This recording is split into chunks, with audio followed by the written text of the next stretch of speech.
Record స్థాయి వేగంతో పోలవరం నూతన డయాఫ్రమ్ వాల్ నిర్మాణం పూర్తయింది. వైసీపీ ప్రభుత్వ నిర్వాకంతో దెబ్బతిన డయాఫ్రమ్ వాల్ ను కూటమి పాలనలో 440 రోజుల్లో కట్టారు. ఇక ప్రధాన డ్యాం నిర్మాణ పనులు వేగం పుంజుకున్నాయి.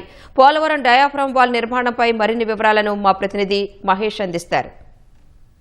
2027లో నిర్వహించే గోదావరి పుష్కరాల నాటికి పోలవరం ప్రాజెక్టు నిర్మాణాన్ని పూర్తి చేసి జాతికి అంకితం చేయాలన్న కృత నిశ్చయంతో రాష్ట్ర ప్రభుత్వం పనిచేస్తోంది. ఈ క్రమంలోనే పోలవరం ప్రాజెక్టు నిర్మాణ పనులు అత్యంత వేగంగా పూర్తవుతున్నాయి. ఎప్పటికప్పుడు అటు జలవనరుల శాఖ అధికారులు, ప్రాజెక్టు అధికారులు క్షేత్రస్థాయిలో ఉండి అనుకున్న సమయానికి ఈ పనులు పూర్తయ్యేలాగా కూడా ఎప్పటికప్పుడు సమీక్షా సమావేశాలు నిర్వహించి కింది స్థాయి సిబ్బందికి పనులు పూర్తిగా ఆదేశాలు ఇస్తూ ఉన్నారు.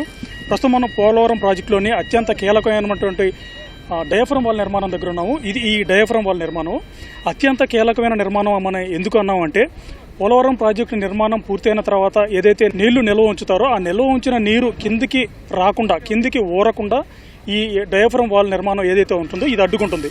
ఈ డయాఫ్రమ్ వాల్ నిర్మాణం గతంలోనే పూర్తయింది. అంటే ప్రభుత్వం 2014-19 మధ్యకాలంలోనే ఈ ప్రాజెక్టు ఏదైతే ఈ డయాఫ్రమ్ వాల్ నిర్మాణం ఉందో ఈ నిర్మాణం మొత్తం 450 కోట్ల రూపాయల వ్యయంతో ప్రారంభించిన నిర్మాణం పూర్తయింది. అయితే ఆ తర్వాత వచ్చినటువంటి వైసీపీ ప్రభుత్వం నిర్లక్ష్యం కారణంగా ఏదైతే ఎగువ కాపర్ డ్యామ్ ఉందో ఎగువ కాపర్ డ్యాముకి రెండు వైపులా 400 మీటర్ల మేర ఈ ఏదైతే ఆ నిర్మాణం ఉందో పూర్తి చేయకపోవడం వల్ల వరుసగా 3 సంవత్సరాలు వచ్చినటువంటి వరద జలాలు, ఆ వరద జలాలు ఒకసారిగా ఈ డయాఫ్రమ్ వాల్ నిర్మాణం మీదుగా ఒకవైపు కిందన మరోవైపు పైన ఈ రెండు వైపుల నుంచి చొచ్చుకుని కింది ప్రాంతానికి రావడంతో ఈ డయాఫ్రమ్ వాల్ నిర్మాణం పూర్తిగా ధ్వంసమైంది.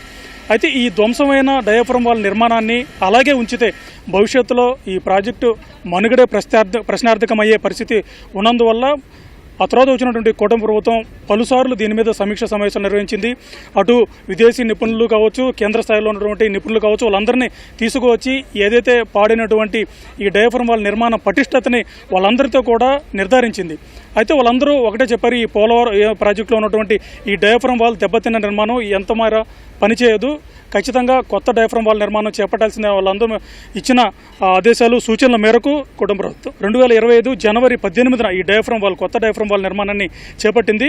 900 కోట్ల రూపాయలతో ఈ కొత్త డయాఫ్రమ్ వాల్ నిర్మాణం చేపట్టారు. గత ఏడాది జనవరి 18న ప్రారంభించినటువంటి ఈ నిర్మాణం ప్రస్తుతం పూర్తయింది. మొత్తం ఈ డయాఫ్రమ్ వాల్ నిర్మాణానికి సంబంధించినటువంటి పనులన్నీ పూర్తయినాయి.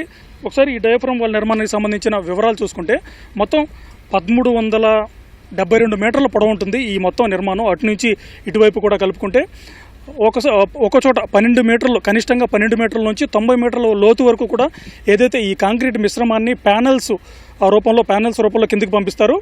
ఎక్కడైతే రాయి తగులుతుందో అక్కడ వరకు ఆపేస్తారు. దాన్ని బట్టి ఇది 12 మీటర్ల నుంచి 90 మీటర్ల లోతు వరకు ఉంటుంది. మొత్తం 365 ప్యానల్స్ని ఈ డయాఫ్రమ్ వాల్ నిర్మాణంలో ఉపయోగించారు. వాటిలో 185 మొత్తం ప్రాథమికం కాగా, ద్వితీయంగా అంటే సెకండరీ ఉన్నటువంటి 182 సెకండరీకి సంబంధించినటువంటి ప్యానల్స్ ఉన్నాయి.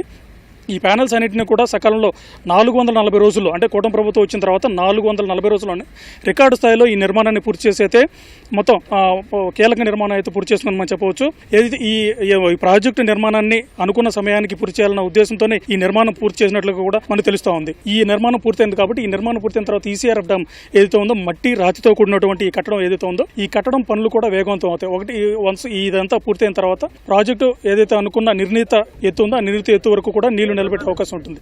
ఇది ఈ పోలవరం ప్రాజెక్టులోని కీలక నిర్మాణం డయాఫ్రమ్ వాల్ గురించి. కెమెరామెన్ రమణతో Mahesh, ETV news, Polavaram project నుంచి.